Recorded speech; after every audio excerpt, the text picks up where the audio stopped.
Now from the University of Okoboji, it's Okoboji Broadcast with Jeff Thee. Welcome to Okoboji Broadcast, everybody. I'm Jeff Thee. Welcome to the Man Cave here just before our Christmas holiday. And my guest today on our Women of Action is Jessica Amendt. She's the new executive, put emphasis on that, Jessica, director of the Discovery House right here in Spirit Lake. And yes. Merry Christmas to you. Merry Christmas to you too. And my dog Molly says Merry Christmas as well. Yes. That's kind of her role. She greets everybody. That works for me. Oh, well, congratulations on your new position, Jessica. Thank you. How much? 3-4 months now that you've been... I started October 1st and officially took over November 1st. Okay. So I worked with Julie for a month. Okay, so just a couple months and getting ready to go into your first full year. Yeah. Yep.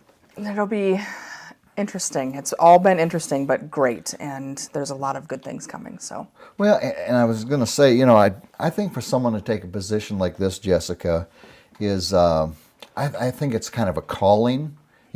People take jobs to do different things, whether they're selling something or cleaning something, whatever it may be.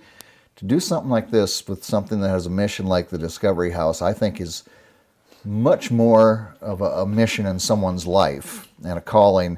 So what led you to taking this position at the Discovery House? I really wasn't looking for anything different. Right. I was working in the child welfare system. Right. I did in-home family services with families that have DHS involvement, whether that be because of child abuse, neglect, substance use, whatever that reason was. And I really enjoyed what I was doing, and I had just recently added getting certified as a substance abuse counselor as well. And so I was content with where I was. And the notification that the Discovery House program director position was open snuck through an app that I had deleted. So I'm not really sure how that happened. Sounds like something that just was fate. Yeah, that was definitely a God thing there. And when I saw it, I remember thinking, well, I'm not supposed to get those anymore. But then I saw that it was Discovery House, and I thought, well, I wonder what's going on with Julie. So I opened it up, and then I read the description, and it said right in there that it was because she was retiring. And so I was glad to hear that there was nothing negative going on. Right. And you have to question those things. When someone leaves, sometimes you want, okay, what's the deal? Right, what's going on? But Julie Schei, we're talking about, left on the very best of conditions. Absolutely. After many, many years there as well. Yes, and she did a phenomenal job. Yes. So I read the job description, and I kind of laughed to myself, and I actually forwarded it to my husband and my adult daughter, and didn't say anything, but both of them responded and said, well, if that is not a job that describes you and your passions, I don't know what is. And ironically, my husband and I had just had a conversation about a building in Spencer that's been sitting empty for a long time. We drive by it every day, and I had said, if I could do anything, I would build that, and it would be a homeless shelter. Wow. And we actually went through the whole process of talking about how we would build the walls and what the rules would be, and it was just a dream, and the building's not for sale, probably never will be. But your mind was sliding in this direction before you knew of anything. It was. Yeah. It was. And so I really think that everything that I had been going through the last couple of years led me right to where I'm supposed to be, which is here. And I couldn't be happier that they chose me to be the one to fill Julie's shoes. Oh, what a pleasure. And what was it about, because the Discovery House is unlike a lot of shelters that get federal funding, state funding, and so forth. There's none of that. What is it about Discovery's mission that spoke to you, that's something that you think is important? I think probably the thing that spoke to me the most is the fact that there is such a need. And, I have lived in Spencer 99% of my life, and obviously there's a need there as well. But, we live in an area where we want everything to look pretty. We don't want to talk about the problems. Yeah. And that's not saying something bad about our towns and our cities. It's just This is a tourist area, and we don't want people to see the blemishes. Well, it's no different than someone who has issues in their life. You don't go showing it off, you hide it. Or if you've got a sibling or a spouse or whatever that has issues, same thing. We try to pull some veils down because everybody doesn't need to know our business. Right, exactly. And, I think that I started my career working with domestic violence and mental health mostly, and those are two that people really try to brush under the rug. And I really wanted to be able to bring awareness and let people know it's okay to ask for help. Yes. That's the biggest thing. If we're hiding and we're not wanting people to know our business, then we're also not asking for help. Yeah, and we're not getting better. Right. We keep that caged up and bottled up, and meanwhile, we're destroying ourselves from the inside out. Yeah, and with substance abuse, unfortunately, we live in a society that their idea of fixing this is to incarcerate people. Yeah. And that's not solving the problem. Obviously, people are in and out of prison, they're in and out of treatment programs, and I really came into this with the idea that if we can come in and look at what caused the substance abuse and address that issue, then we can get somewhere. And that's the missing piece. And we've got a lot of substance abuse providers and mental health workers out there who try to do that, but when they are with them one time a week or one time every other week, or they don't show up all the time, because addicts are not the most reliable people in the world. Right. It's hard to get to that. It's hard to get to what's the trauma? Where did that come from? And I have the unique opportunity to spend every day with these people. Yeah. And I have a great relationship with the residents, which is something I'm very proud of. Yeah. And I know things about them that I probably don't need to know. But it helps me to help them identify where it started. And so we're working a relapse prevention program as well as part of their program at Discovery House to help take care of the root issue so that we're not just coming back to reusing. Exactly. Yeah, to incarcerate somebody, our God bless our officers, our sheriffs, Absolutely. our whatever, but they're not trained in this. Right. And they're there just to lock people up and wait for them to serve their time, and okay, we'll see you. Nothing's addressed. Right. And from our law enforcement, no fault of theirs. Right. But it's just the way it is. And mental health and this sort of thing has, over the last, I'm going to just say 20 years, funding is not being thrown out freely by anybody. No.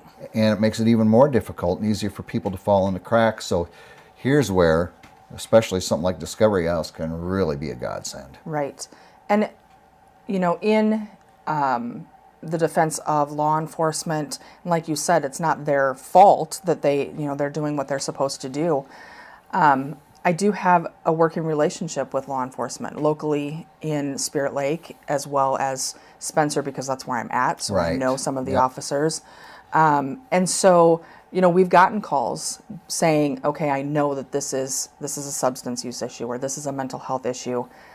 Do you have a place for them instead of me having to put them in a cell tonight? Yeah. And so we've been able to do that. That's nice. Yeah, it is. And, I am also working with several probation officers. We don't take people that are coming straight out of prison on parole. We're not a halfway house. Right. Yeah. I don't have the ability to do supervised release. Right. And we have to be really careful about who's coming in because of some of the changes that I'm doing. But I do have residents that are currently there as I'll go here and work on these things if it means I don't have to sit in jail while I wait for my sentencing. Yes, right. And the residents in Discovery House, they also have requirements they have to fulfill. It's not just hanging out, and they have steps they got to take. Right, they do. So some of our basic rules, we have a curfew that they have to follow unless they're working a late shift or have permission to be out with family, or something like that. They have household chores that they have to complete. They have to attend at least 3 12-step meetings a week, and we have more than 3 on site, so it's not difficult to do. It used to be that they had 2 weeks to get a job. I've extended that out to 3 weeks because when people first come in that first week, I actually don't want them to leave. Right. I want them to get acclimated, get to know the other residents, start to feel a little more comfortable. And also because, unfortunately, the reality is if they are able to just go freely that first week, the likelihood that they're going to use, and then I'm going to have to make a decision about whether or not they can stay is much higher. Ease the transition. Right. Yeah. Right. So I don't want to have to kick people out because they've relapsed. Relapse is unfortunately a part of the process. It is. And I think that, it's really important that I meet people where they're at. That's one of my goals, is to really meet them where they're at. And if where they're at is relapse, I don't want to shame them for that and push them out the door. And before people go pointing fingers and poo-pooing a relapse, think of the number of people that, how many times have they tried to quit smoking or started their diet on January 1st and by the 3rd have said, well, the heck with that. So relapse falls under a lot of categories. Absolutely. And that is the perfect example. The smoking part of it, yes, and people understand that, but they still kind of, it's still smoking, it's whatever. But the diet thing, the food thing, I mean, that is a perfect example of how easy it is to slip back in. Yeah. But in addition to that, I think it's really, really important for people to understand how difficult it is to leave the world of drugs and try to live a life without substances. Right. I had a resident who, when Julie was still there, had 2 nights that he was not at the house, wasn't able to be at the house. And before he came back, he was in contact with me after hours and said, if I was still using, I would have 100 couches I could sleep on. But instead he slept in his car. Yeah. And I also know that I have people who, unfortunately, the reality is they have criminal charges, they have backgrounds, and so I have residents that have felonies on their record. Trying to get a job with a felony is extremely difficult. The places who will hire you, you're going to work with people who are using substances. Yeah. And so, I have one resident that he has started 3 different jobs, and the last one, literally day 1, the person he was paired with to work offered him meth. Yeah. Yeah, it's a double-edged sword, isn't It is. it? Yeah. You can't find one where you don't have that atmosphere and where they do. Right. And when they're far enough into recovery, they can still do that. And they're able to say, I don't do that, no thanks. And maybe even reach out that hand to the person who's offering it to them to say, hey, why don't you try this side? Yeah. But early in their recovery, that's just not an option. Yeah. And so... let's just say what it is. It ain't easy. If it was, I wouldn't have a job. Yeah. And so... but I'd rather not, but for this. That is the state of the world and truly the state of here in the Iowa Great Lakes and so forth. And that's part of why Molly wanted to invite you over here today. Molly and I are good friends. You're good friends. Just walk in the door and you were good friends. But so with the Discovery House, it's funded. The county gives dollars, different or municipalities and so forth. But you do have a kind of a fundraiser at the end of the year, and this goes way, way back. Yes. I remember Bob Shaw talking about it for the first time. And when he first said it, I'm like, what now? But it's a no-show charity ball. It is.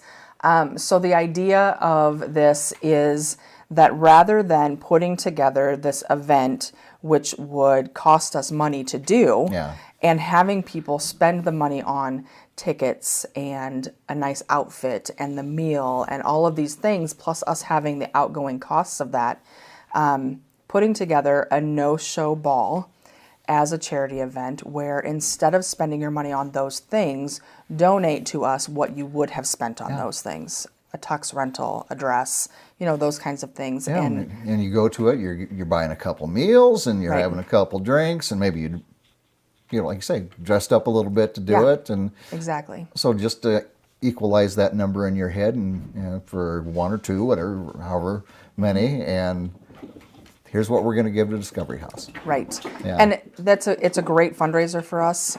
It's been hugely successful in the past years. This year, we started it a little later than we normally do, with me taking over and Julie leaving right about the time that would have been going out. And I was really trying to see what I was going to redefine for myself and what I was going to keep that had been going on. So I did start it a little bit later, so it's still actively going strong right now.